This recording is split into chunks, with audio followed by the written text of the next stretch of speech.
I'm now being joined on the news at 10 by the newly elected governor or re-elected governor of Ondo State, the APC candidate, Governor Oluwarotimi Akeredolu.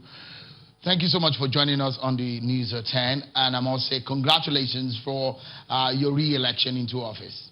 Thank you so much. I just want to note that you are no not Akure. Absolutely. Oh, well, thank you so much. It's been a very long one. Let's begin the conversation tonight on the news at 10 about your victory. How does this come to you? Well, I mean, it didn't come to me as a surprise. I've always argued this point that I'm a man of faith. My trust has always been in God, and I know the God I serve. And I always believe very strongly, for the matter, that we are going to be victorious. And based on our work, and I believe that it was going to be more like a referendum on what we were able to achieve or what we were able to do in 3.5 years. And our work is there. Everybody can see it. So I trusted the judgment of the people of Ondo State, and having God's backing, I was so sure that we were going to be victorious.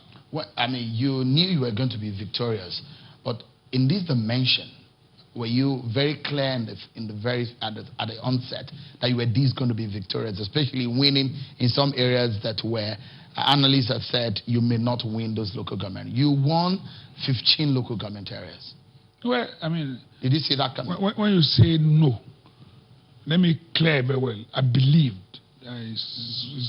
Your belief is different, you know. But when you come to a view of winning 15 local government, it's just a slight improvement on what I did the last time. The last time I won 14.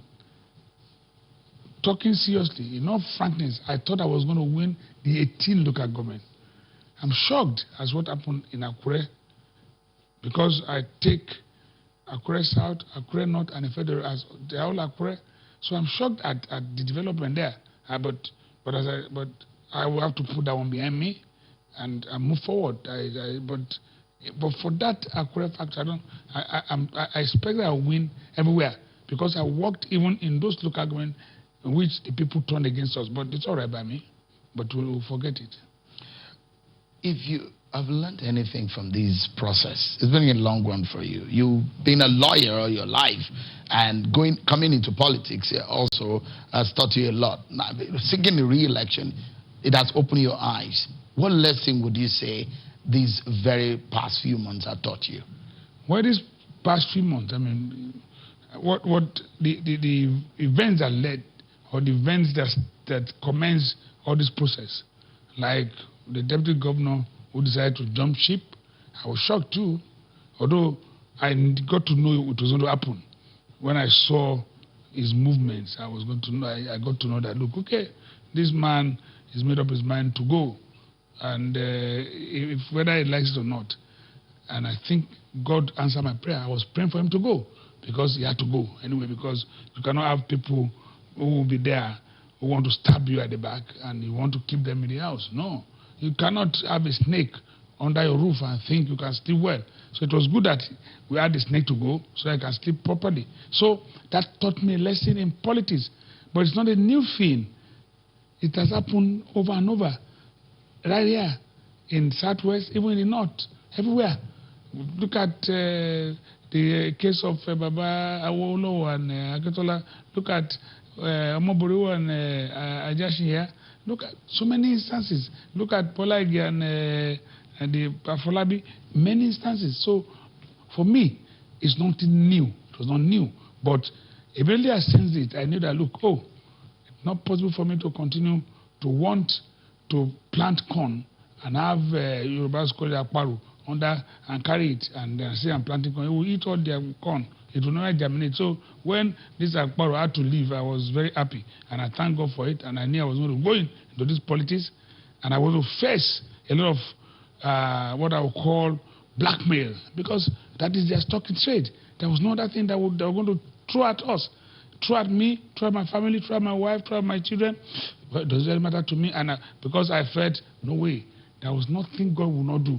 So you're strategically better now, politically speaking. Oh, yes. With the benefit of hindsight, that going into your second term, you are smarter politically, isn't it? Well, I should be smarter. I mean, if I've learned a great lesson like this, but what I always say is that matters like this do repeat itself, but not, it cannot come from the deputy I've chosen now, because he's not here, probably listening to me. I have a lot of confidence in him. I don't see him behaving like the former one.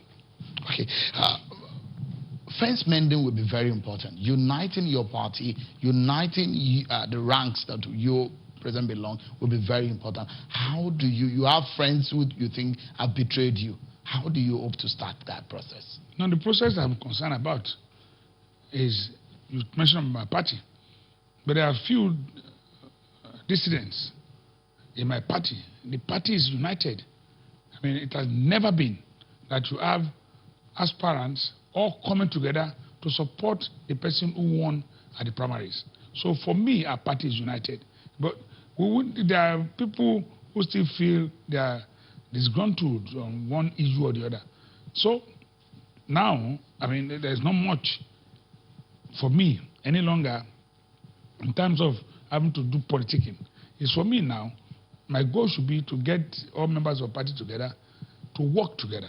So with a party, I think it's very easy, because all tendencies in the party are now together, working together now. If there are a few people who probably, for losing one election, for not being allowed to contest an election, those are things that have been on ground. We can still be able to bring everybody together, to work together. Governor Akeredolu, before we go, just briefly tell us, you've made a lot of promises during the campaign, but within the very first few days, what do you think is perhaps one thing that is most important to the people of Ondo State that you will focus on?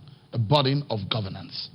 Well, I mean, the one thing I believe is very important to Ondo State, for me as a person, is Port Ondo. I want to really devote all my energy into having a port declaration for Ondo.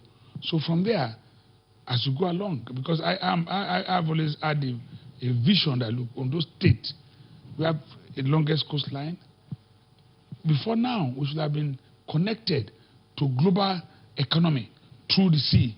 And I wonder why we're lacking behind. I believe that most people have wasted so many years in government in this state that we failed to do that. So for me, that is one thing I want to concentrate on, and in addition to a number of my projects, infrastructural projects that are there that we want to finish, most of them in Akure and a few places. Governor Oluwarotimi Akeredolu, congratulations one more time, and I want to say that it's going to be yet another ride in your political journey, and I wish you the very best. Thank you so much. I appreciate you, Sheung. Thank you.